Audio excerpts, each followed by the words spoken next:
This is the in-depth forecast for October for the sign of Aries. Only take what resonates and leave what doesn't. You may take nothing at all. If you find this on your page, there might be a message for you. The theme for October for the sign Aries is hold your vision. So when it comes to your goals, your aspirations, you need to set up a vision or maybe like a goal, a standard in order for you to hold that vision in. So maybe try to keep track of the things that you need to do in order to set that goal.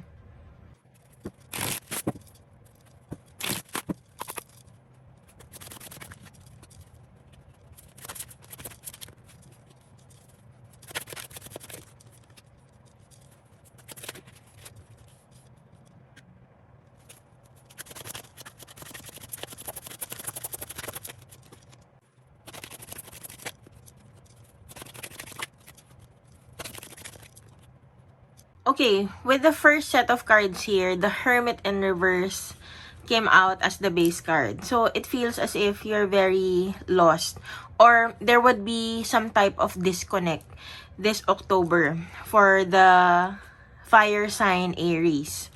There would be a disconnect. You would be feeling a little bit of lost when it comes to a situation or an event.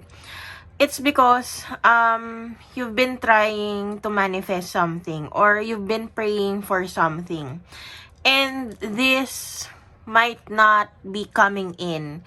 Kumbaga, kung kunwari, meron kayong pinagdadasal na career, movement, or maybe this might be a movement when in terms of setting up goals like having a car, having a house, parang hindi nabibigay sa inyo. Yun yung kaya may disconnect this October. It would feel like ang tagal nyong nagdadasal for something and hindi mabigay-bigay. But hindi naman kayo nawawalan ng hope. You're still hoping and praying for this goal to manifest in your life.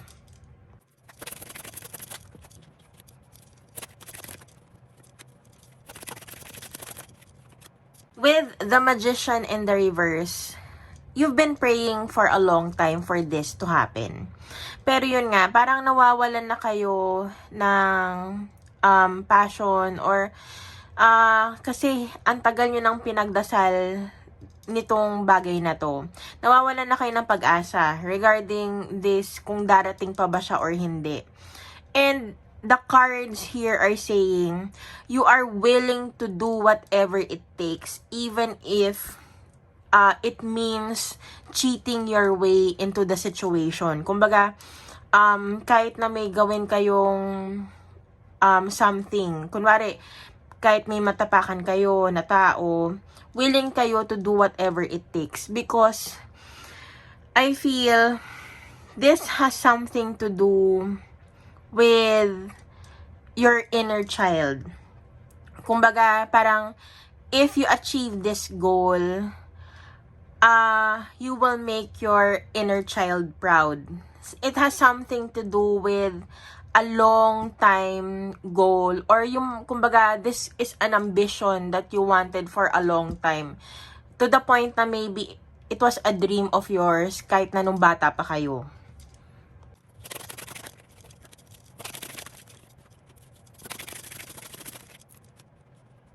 Okay, so when it comes to achieving this goal, it seems that you need to work with people. It might be a career setting na kailangan mong makipag-cooperate with colleagues, with your bosses. And it seems like kung meron ka mga kaibigan dito sa trabaho mo, you have or you're making it clear to them na pag nasa labas kayo ng trabaho, magkakaibigan kayo. Pero, pag nasa trabaho kayo, you are on a different energy. Parang, business is business. I will do my thing and you do yours. If you do not, if you do not excel in what you are doing, I'm sorry, but I have to leave you behind. Ganon yung energy when it comes to achieving this goal.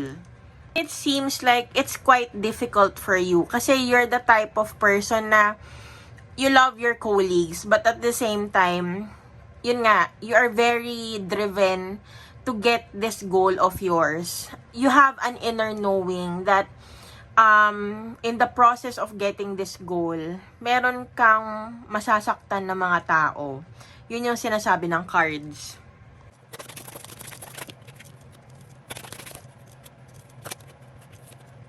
The next set of cards here, the Three of Swords came out as a base card. So, it means na, yun nga, it's very hard for you to do this nang wala kang masasaktan na tao.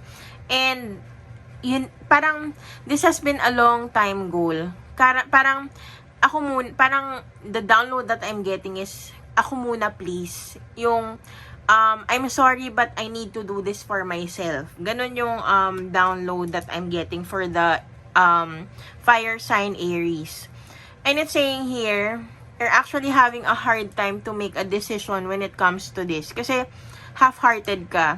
Part of you, you love the people that you are working with. And part of you, you're very determined to get this. Yun ang sinasabi ng cards. And the cards are actually telling you to go into deep thinking. Kasi it's been a long time. Yun ang sinasabi ng cards. You've been, parang, ang dami mo ng pinagdaanan, ngayon ka pa ba bibitaw? Malapit mo nang makuha yung gusto mong makuha. So, think about it. Yun yung advice ng cards. Think about it. Think it through. Huwag padalos-dalos. Huwag magpapadala sa emosyon.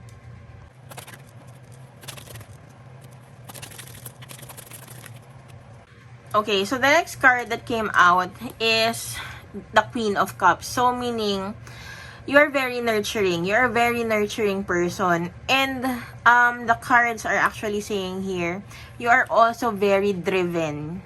Kaso lang, yun nga, with the situation that you are dealing with right now, it feels like there is stagnation. Kasi nga, nawawalan ka ng purpose. Kumbaga, parang, alam mong malapit ka ng dun sa goal mo, but is this what you really want? So, there's like this half-heartedness that is coming in.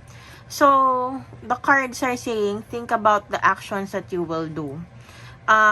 Clarity will be coming in. So, you have to weigh. You have to balance the scale. That's what the cards are saying.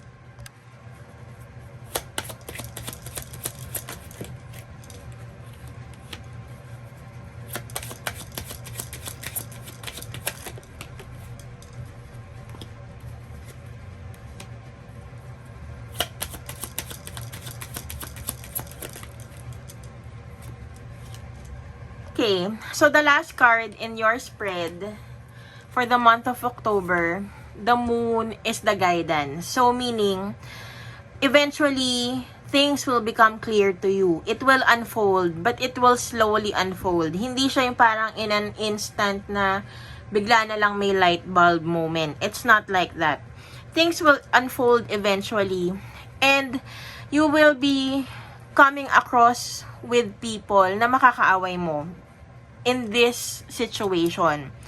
And there might be times na it won't be in your favor. So, you have to weigh yung, kumbaga, ipaglalaban mo ba yung tama at alam mong tama for you, or you will just go with the flow na kahit na may nakikita kang mali with people that you are dealing with, hahayaan mo na lang sila.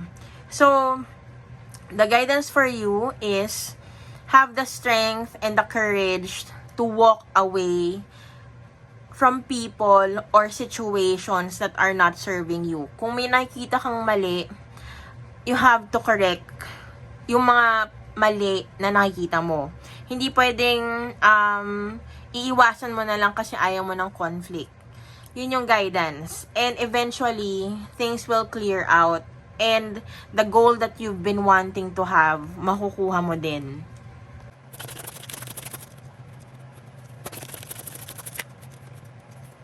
Close this reading, I have some oracle cards for you. The first one is plant seeds. So, ngayong October, plant the seeds for your growth.